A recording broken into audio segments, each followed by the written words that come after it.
Hello friends, I welcome you to the lecture number 21 of the course titled Psychology of Stress, Health and Well-being. So, today is the third lecture of module 7 and overall it is lecture number 21. So, before today we will talk about the concept of positive emotions. So, before we talk about today's lecture, let me give you a brief recap of last lecture, that is lecture number 20. So, in the last lecture we have discussed some socio-demographic factors such as income, age, gender and education, how they influence our our level of happiness, our experience of happiness and happiness or subjective well-being. So, basically these are objective realities of our life, various socio-demographic factors, and how these objective realities influence our sense of happiness or subjective well-being. That was the objective of last lecture. So, we have this. So, in the context of income and happiness, we have discussed that the relationship between income and happiness is very complex and still not very clear. But most of the research shows that the relationship or correlation between income and happiness is not very strong. It ranges from very small to moderate level of correlation coefficient. And generally the idea is that up to a certain point income plays important role. Beyond that, the influence or effect of or impact of income on happiness decreases. So, that is basically the relationship can be explained using the decreasing or diminishing marginal rate.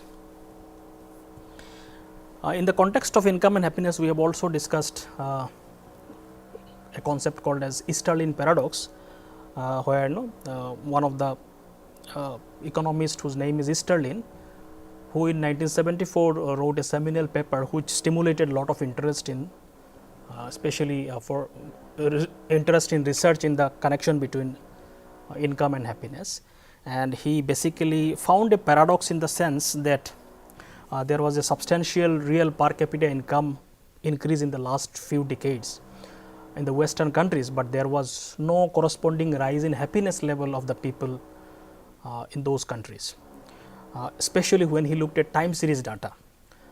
In the cross sectional data, he found there is some positive correlation, may not be very strong correlation, but still the relationship is positive. But in the time series data, there was not much increase in the level of happiness in many western countries, even though there was a rise in per capita income. So, that is typically called as Easterlin paradox, and we have also looked at some of the possible reasons such as social comparison and adaptation theory. Then we also discussed the relationship between age and happiness.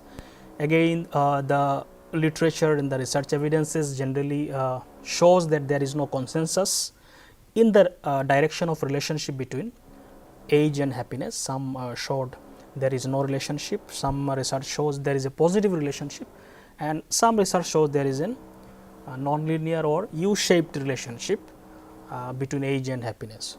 So, a lot of large scale studies across countries showed that many evidences kind of shows there is an U-shaped relationship between age and income.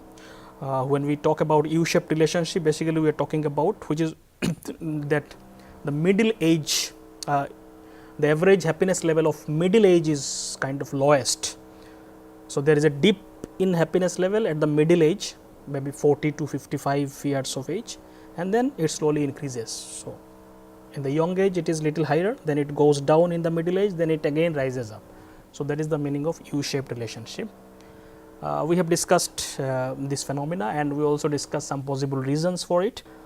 Then we discussed the relationship between gender and happiness, and we try to understand that many research shows that there is possible gender difference in terms of psychological disorders such as anxiety and depression, where it was found that women are almost twice more vulnerable for various psychological disorder, particularly anxiety and depression, and men are more likely or more vulnerable for alcoholism and antisocial personality disorders. So, in the context of psychological disorder, possible gender difference, obviously there is no exact reason known, but people try to explain it using probably biological hormonal reasons, and also some people say it is maybe a difference is happening primarily because women are more likely to express and seek support. The next and the last factor that we have discussed is the relationship between education and happiness, and also again the literature shows there is no consensus in terms of direction of relationship between education and happiness. Studies showed all kinds of relationship, positive, linear, positive, non-linear, negative relationship, etc.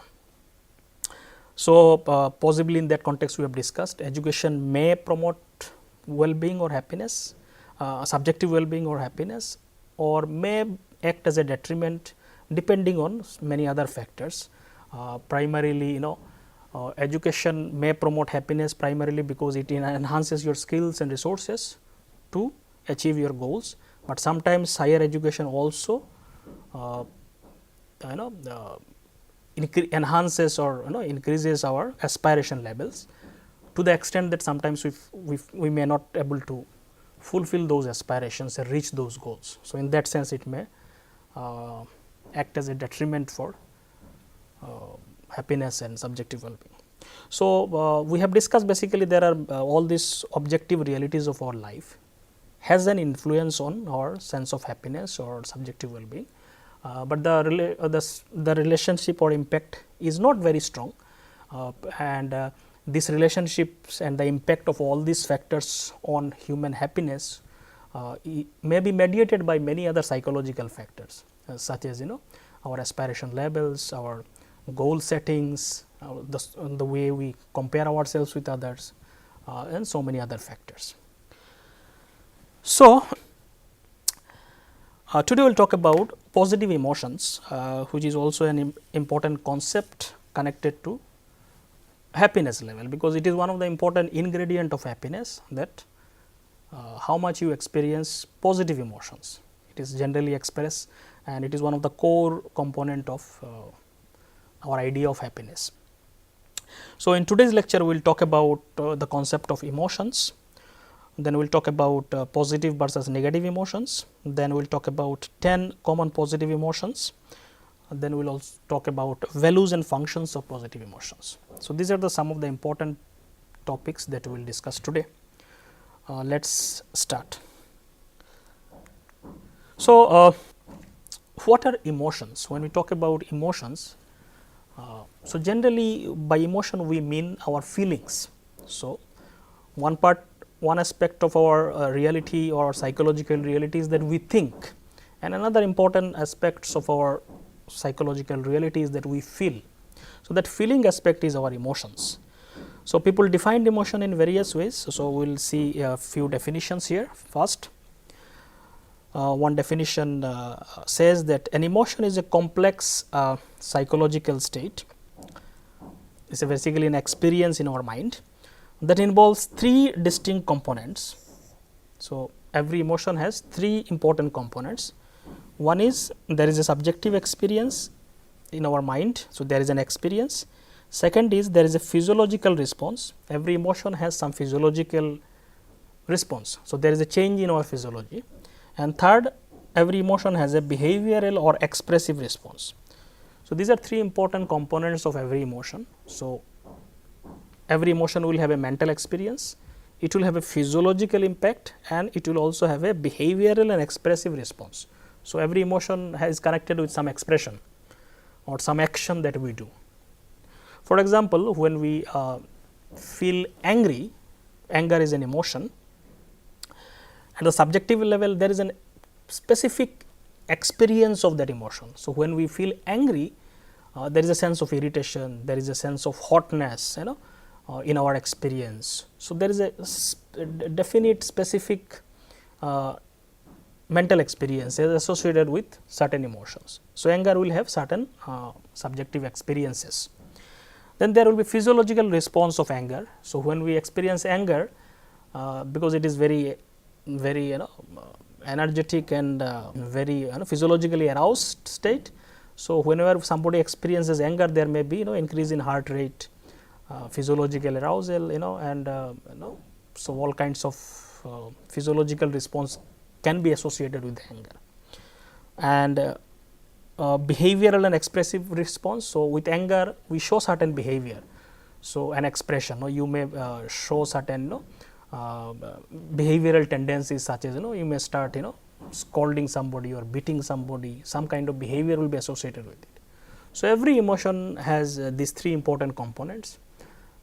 For some emotion it is difficult to distinguish from others, but some emotions has a very clear cut all these components. There is another definition of emotion which says emotion is any mental experience with high intensity and hedonic content. So, hedonic content basically means pleasant or unpleasantness is there with connected with emotions. Some emotions are pleasant, some are unpleasant, and there is a high intensity. So, emotion will always have some intensity to it. So, many psychologists have claimed that there are certain emotions which are more basic than others. So, there are so many emotions we experience. Emotion itself is a huge area of research, and we all experience diverse emotion. As a human being, we can go through complex emotions,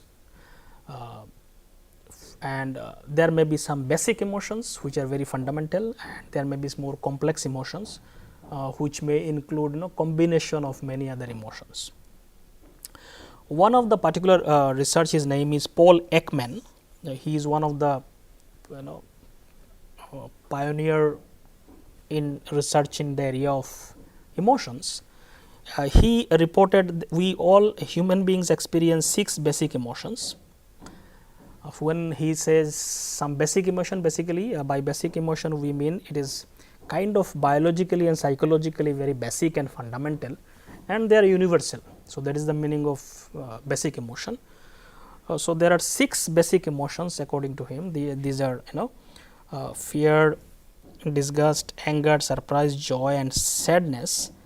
Later he expanded this list and included many other emotions such as embarrassment, excitement, contempt, shame, pride, satisfaction and amusement. So, basically 6 basic emotions are. So, basic emotions are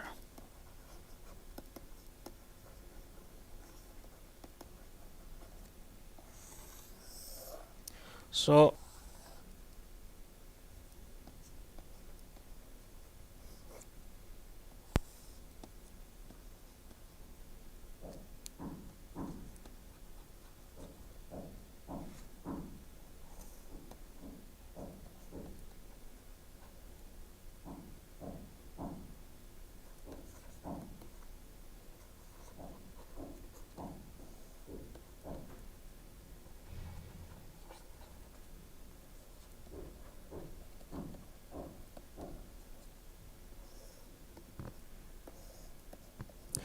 So, these are 6 basic emotions. So, one is joy.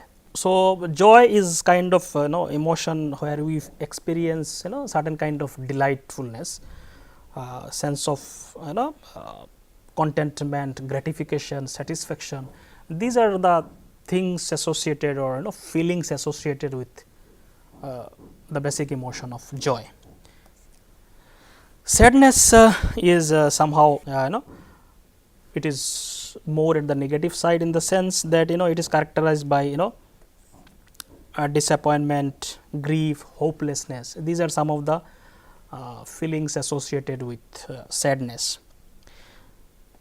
Fear is something basically happens in response to a danger or a threat. Whenever we experience or encounter some danger or some threat, the natural emotional response is fear, and it is helpful in terms of it has a survival value.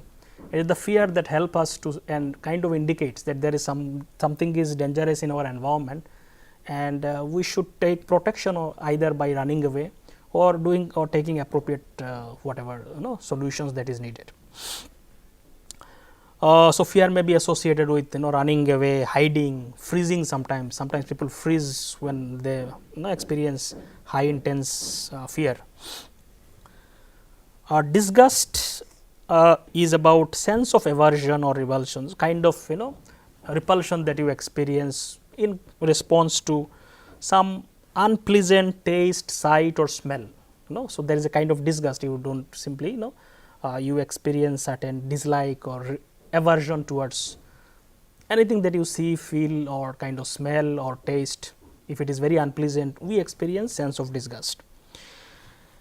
Anger is something again arises whenever there is a block in reaching our goal. So, we want to reach somewhere and there is a obstacle in reaching that goal. So, we experience generally anger, or when we see that when we feel that we are treated unfairly, or so there is some kind of somebody is treating unfairly in your context, or maybe you see it is happening somewhere else, we may experience anger.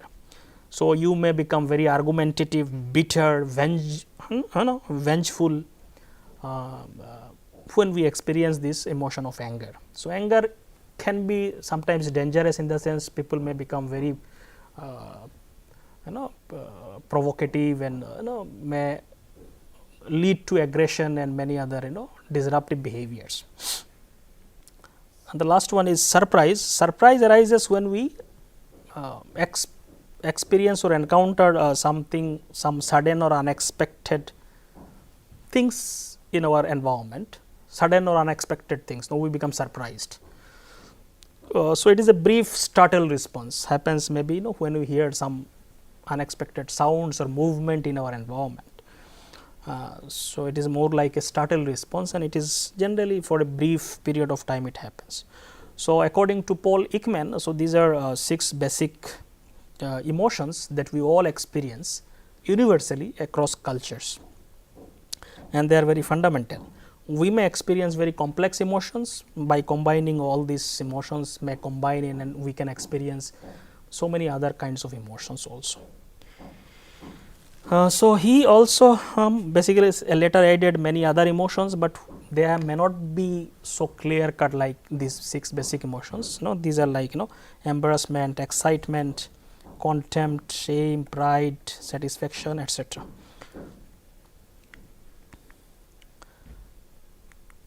So, emotions can broadly be divided. There may be many other classification system, but one of the ways by which we can divide emotions or classify emotions are positive versus negative emotions. So, it is one of the popular way of classifying emotion. So, negative emotions are basically unpleasant feelings. So, any emotions which gives you a sense of unpleasantness or sense of pain or sense of which you do not like, or there is creates a sense of avoidance. So, these are called as negative emotions. Any negative emotions, it could be sadness, it could be disgust, it could be anger. So, there is an unpleasantness about it. So, that is in that sense these are called as negative emotions. So, they can be defined as an unpleasant or unhappy emotion which is evoked in individual to express a negative effect towards an event or person, and correspondingly we may show certain behavior towards the event or the person in a negative way. So, examples are like fear, anger, disgust, etc. So, these are mostly negative emotions. Positive emotions on the other hand are typically pleasant feelings. So, when we experience positive emotions, we generally experience some kind of pleasantness within us. So, they evoke pleasantness and you feel good about it. So, they can be defined as mental experiences that are intense and pleasurable. So, certain pleasantness is there associated with positive emotions. So, Barbara Fredrickson is one of the prominent researcher in the area of positive emotions. She said she kind of classified 10 common positive emotions that we experience frequently. So, let us see what are these 10 common positive emotions.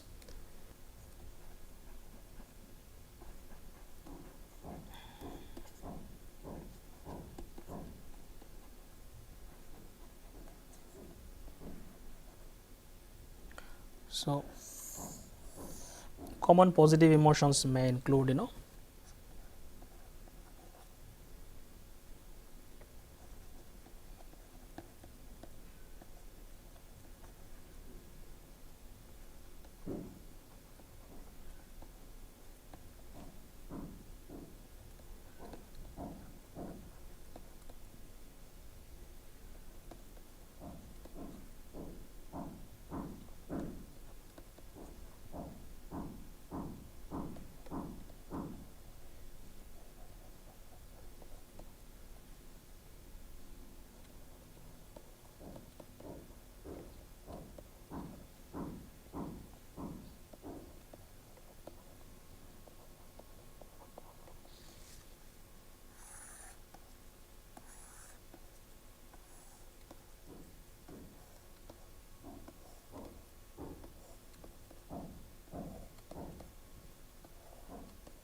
So, these are 10 common positive emotions. These are joy, gratitude, serenity, interest, hope, pride, amusement, inspiration, awe and love. So, let us briefly see what are these positive emotions. So, joy, as we have already discussed, is a kind of delightful experience uh, which may include feelings such as satisfaction, gratification, etc. So, this is one of the common positive emotion that we experience. Next is gratitude.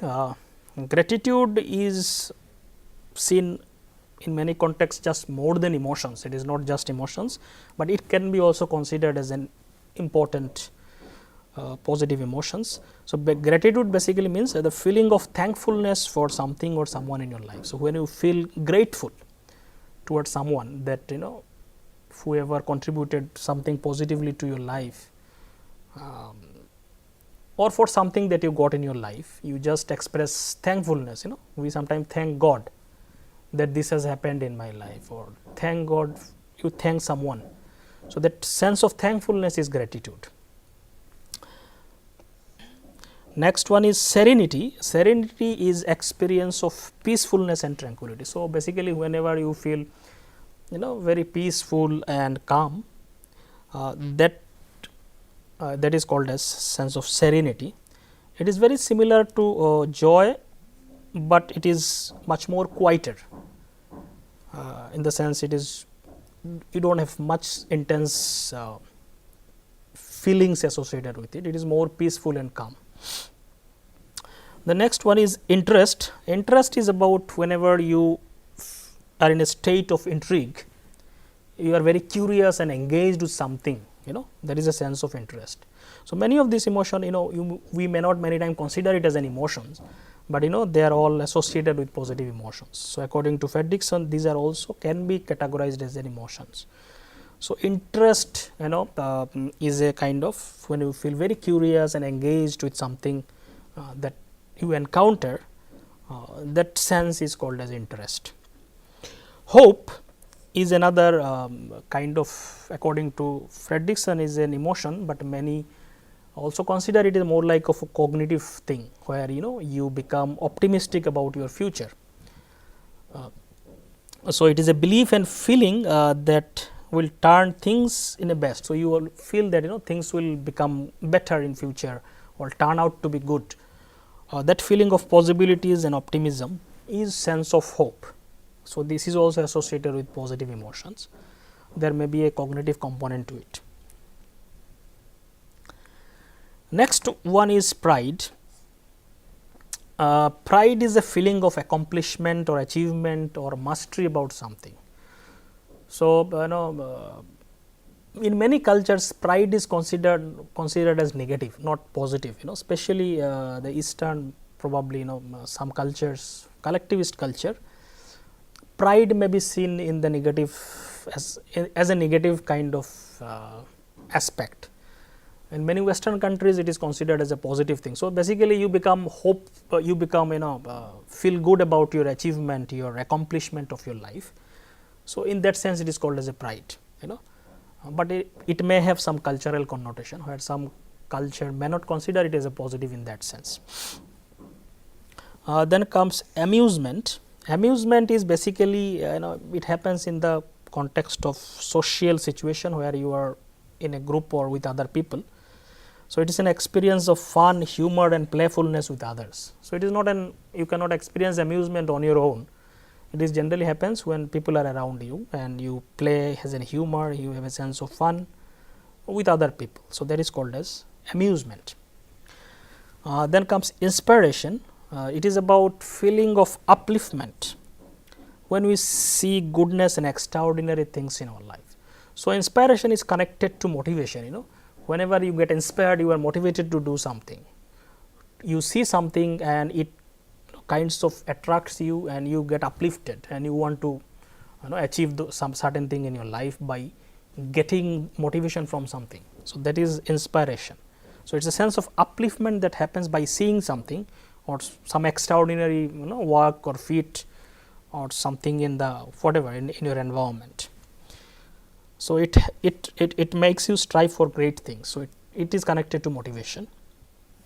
Then comes awe, awfulness. Generally we use the term it is an awesome experience. So, that is the meaning of awe. Basically means you feel a sense of wonder, amazement and reverence by seeing or experiencing something. Awe is experienced when we see something vast and great that we feel small and humbled. So, generally the sense of feeling of awe happens when we see something greater such that we feel small and humbled by it. So, you go somewhere and you see some hill or some natural phenomena, it is so vast and oceanic that you feel a sense of wonder. You feel humbled that such big phenomena, things are happening in the world and universe, that you feel small and humbled by it. So, that is the meaning of awe or a sense of wonder as amazement. And the last one is love. Love is very complex generally, and according to Fredrickson, it is a combination of, it has all the elements of other positive emotions. So, it is a very complex feeling, and generally it includes feelings of warmth, trust and sharing. It helps us to connect with others strongly and affectionately.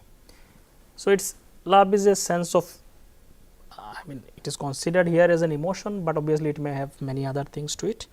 So, it is a very complex and it may include all the positive emotions that we have discussed. It may include sense of awe, sense of inspiration, sense of amusement, sense of joy, etc. And it helps us to connect with other people strongly and affectionately. So, it is a complex emotion and may include many other emotions. So, let us see some of the characteristics of positive emotions. One thing is that positive emotions are less studied emotions. So, compared to negative emotions receive lot of research attention. If you see historically the history of research in psychology, mostly the focus was given on negative emotions such as fear, anger, etc. Receive lot of attention. The primary reason was obviously negative emotion always attracted attention primarily because it leads to many problematic behaviors and it is important for survival needs. So, most of the psychological disorders and problems are associated with some negative emotions. So, it needed immediate attention because in order to treat people or help people, we need to understand those negative emotions. So, that is why a lot of research attention was given to negative emotions primarily because there was a need for it. Second reason is positive emotions are less number as compared to negative emotions. So, in terms of numbers, lot of negative emotions are there, but positive emotions are less in number and less in understood. Even if you see this list of 10 positive emotions, many of these are kind of more cognitive aspect and people may not actually consider them as emotions. So, even if you see basic emotions of Ekman, most of them are connected to negative side of emotions. So, negative emotions are more in number in terms of the range of emotion that we experience, and positive emotions are less in number. So, that is why probably they are studied less. According to Fredrickson, there seems to be only one positive emotion for every 3 to 4 negative emotions. So, this is a kind of general indication that against 3 to 4 negative emotions there may be one positive emotions in terms of available experiences that we have. So, positive emotions are also less distinct from one another. So, it is difficult to many times distinguish between two positive emotions. In terms of experience, they are very similar. So, studying them becomes more problematic and difficult, and they are difficult to define them. So, one thing is they are less distinct, and that is why they are difficult to define also. For example, it is difficult to differentiate between joy and amusement as compared to fear and anger. So, fear and anger are very specifically we can distinguish them in terms of experience, in terms of physiological correlates, in terms of behavioral tendencies, but such distinct differences are not there in positive emotions. So, this is also another reason why they are probably less studied. However, with the recent rise of positive psychology, exploration into happiness, well-being and positive emotions, there have been rise in research in those areas. So, slowly we are understanding more and more about them. And let us see what are the functions and values of positive emotions. So, Barbara Fredrickson, she gave a theory called as broaden and build theory of positive emotions. So, this is a theory that kinds of talks about various functions and values of positive emotions. So, we do not have many theories on positive emotions, because these emotions were studied less, whereas we have more complex theories and understanding about negative emotions and emotions in general, but for positive emotion we do not have many theories to understand them. This is one theory which talks about various functions and values of positive emotion, which is called as broaden and build theory. So, she proposed many significant functions and values of positive emotion. Some of the functions and values that she described in that theory we will discuss now. One is positive emotions broaden our thought action repertoires. So, positive emotion, what one function that it does is that it broadens our thoughts and actions. It kinds of helps us to expand. So, whenever we experience positive emotions such as joy or sense of sense of happiness or any other positive emotions, we kind of feel expanded. We want in our thoughts also kinds of expands. We become more broader in terms of our perspective and looking at things and world. So, the broadens our thoughts and actions also, the range of action that we do under positive emotion. On the other hand, under negative emotion, generally negative emotion narrows down our thoughts and actions. So, whenever we experience negative emotions such as anger or disgust or fear, we become very narrow and constricted, and our focus only comes to that problem which is causing it. So, we become very narrow in our approach becomes very narrow.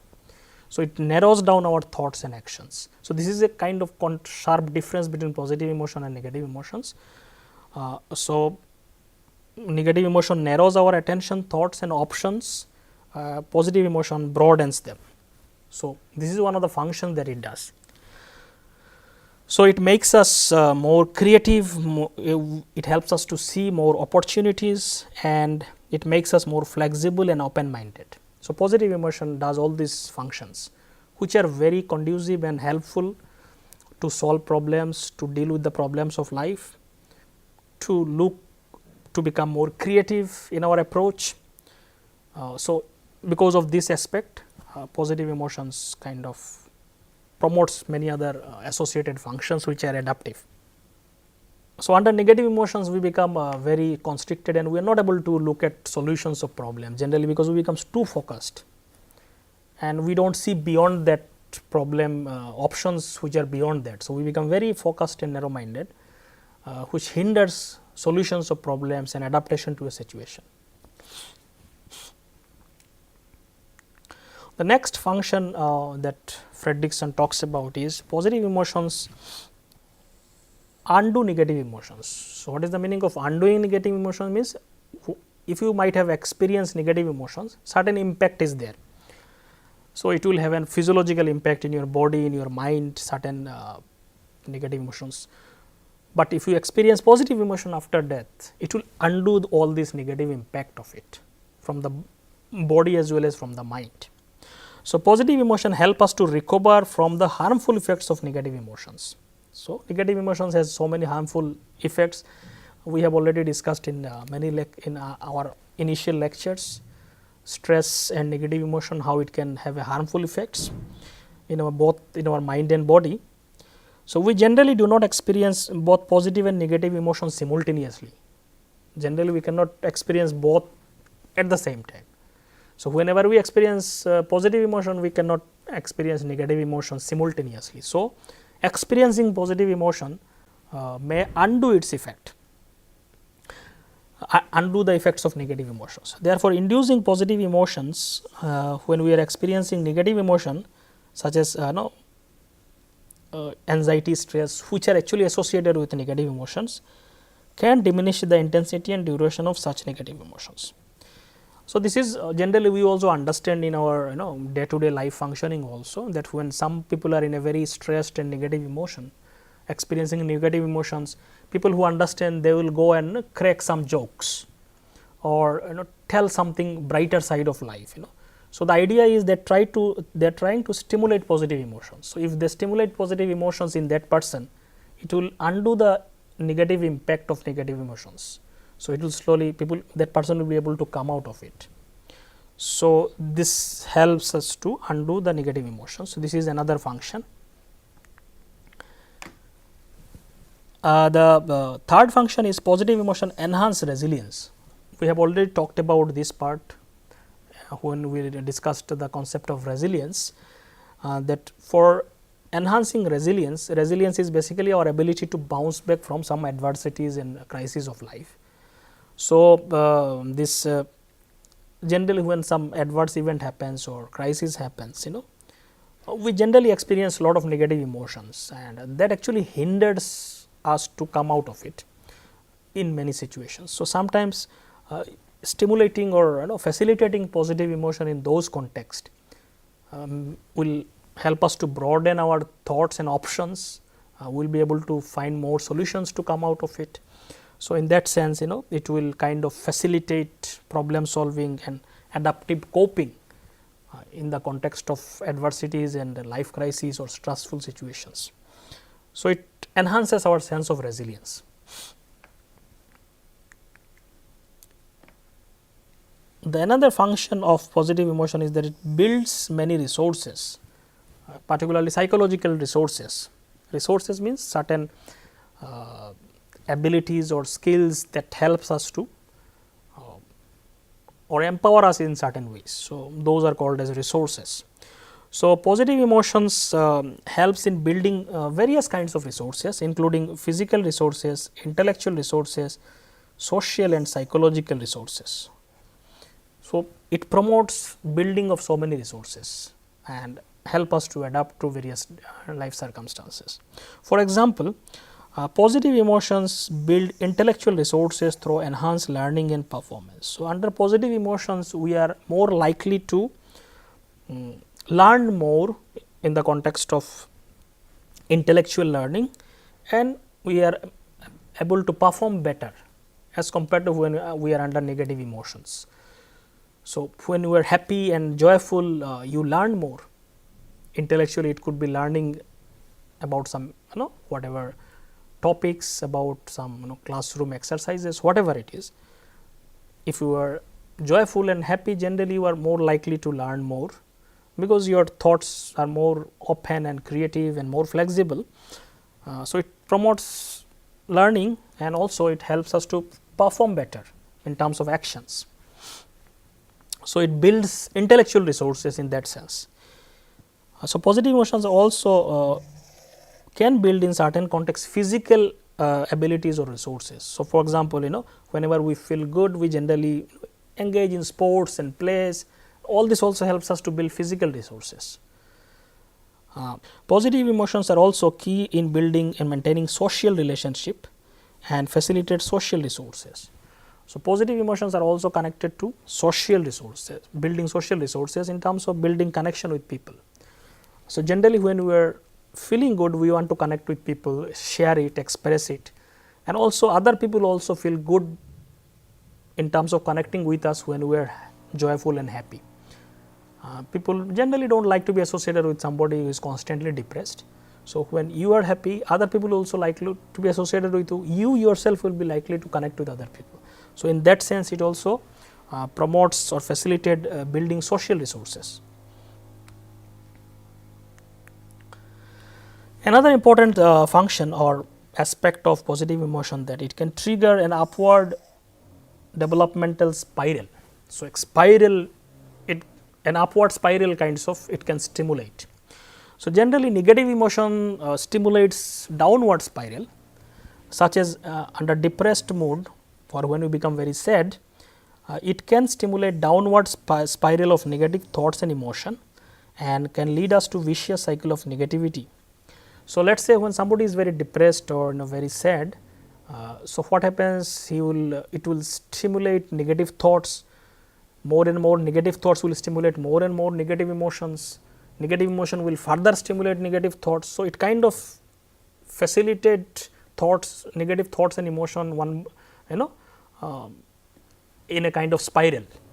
So, you tend to go down and down more and more, and many times you find it difficult to come out of it, because it becomes a spiral. One facilitate others, negative emotion facilitate negative thoughts, thoughts again facilitate negative emotions, which again facilitates negative thoughts. So, kind of one gets caught up into a vicious cycle. Similarly, positive emotion can stimulate upward spiral, in the sense that when you experience positive emotion, it will facilitate positive thought processes, which will again further facilitate positive emotions, and it will again go to positive thoughts. So, kind of a upward spiral will come, which will promote our emotional well-being or overall well-being and sense of resilience.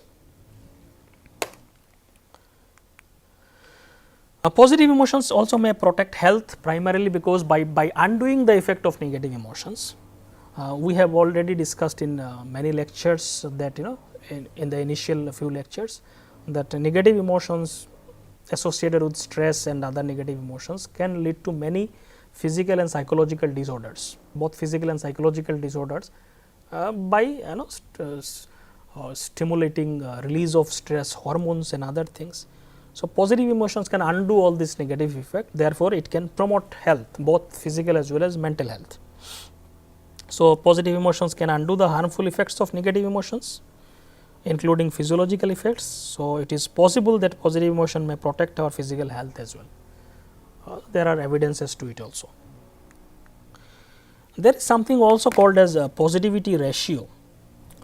Fredrickson and Losada in 2005, they did a research where they found that psychological well-being or happiness is kind of requires a ratio of positive emotion to negative emotion as 2.9:1, or kind of approximately we can say 3:1.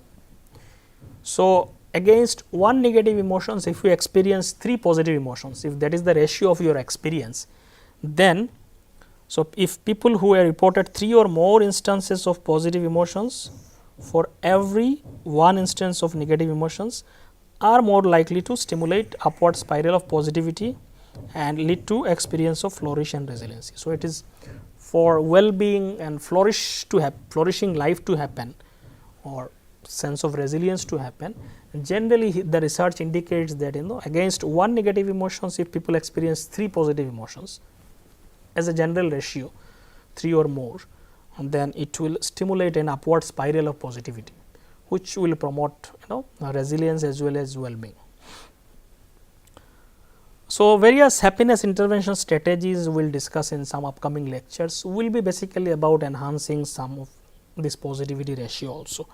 So, we will talk more details about that later on. Building positive emotions, this part we have already discussed when we talked about the Seligman's model of PERMA, P-E-R-M-A, PERMA, where one aspect was positive emotions or as an important ingredient for well-being and resilience. So, there we have discussed how can we build positive emotions more and more in our life.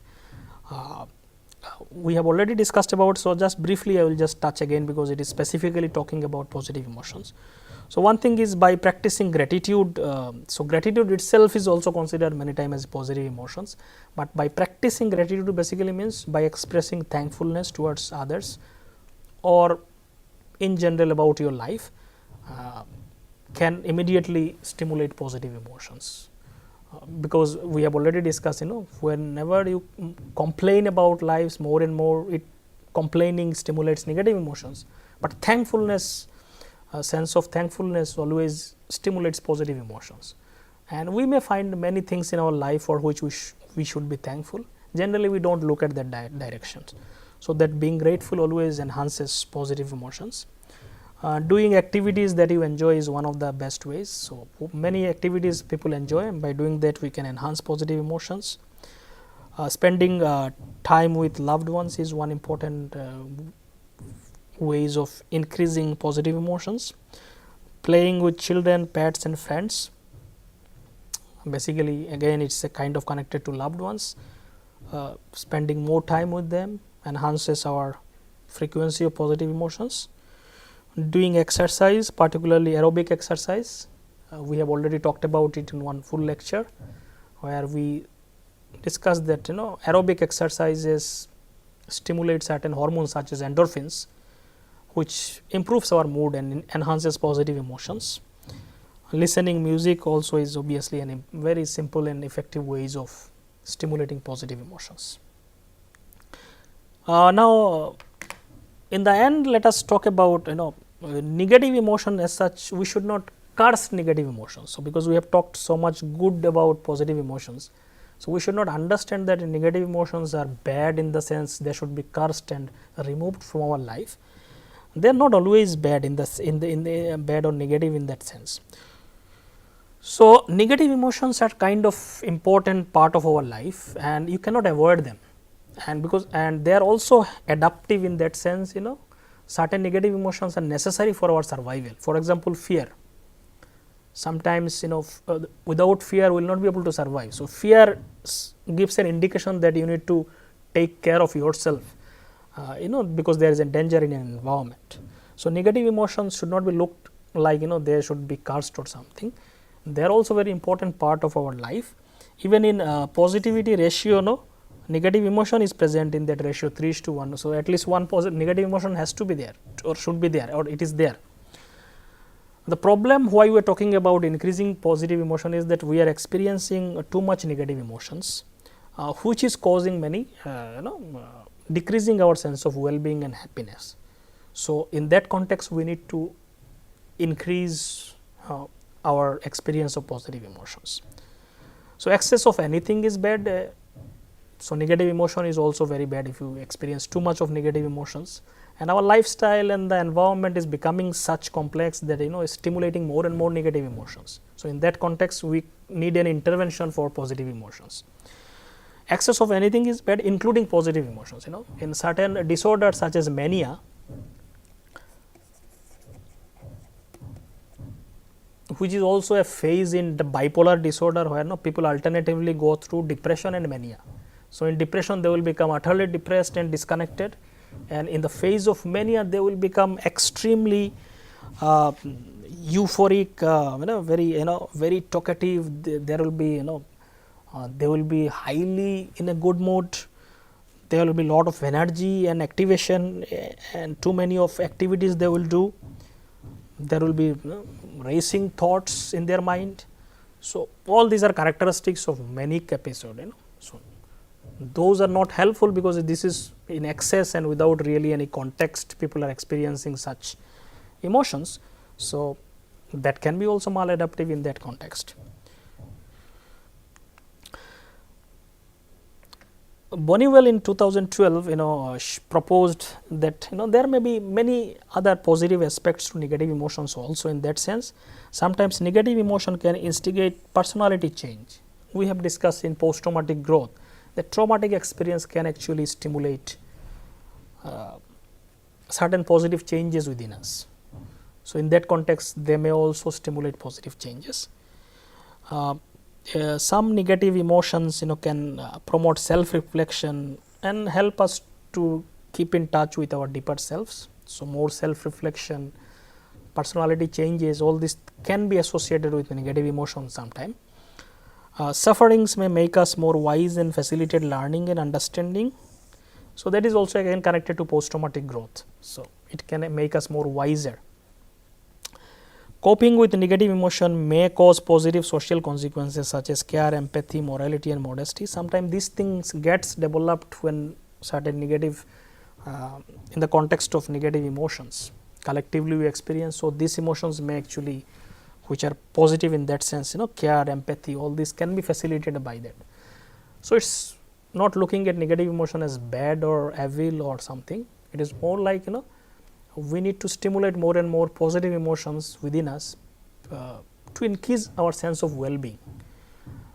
A negative emotion will be anyway, it is a part of our life, we cannot avoid it, but we need to experience more and more positive emotions because the life circumstances are like that, negative emotions are stimulated more and more in our life. So, we need to increase the frequency of positive emotions, and having said that, we are not saying that negative emotions are bad or should be cursed. They have their own purposes and functions, especially many evolutionary functions that they serve. So, with these few things I will conclude today's lecture. Thank you.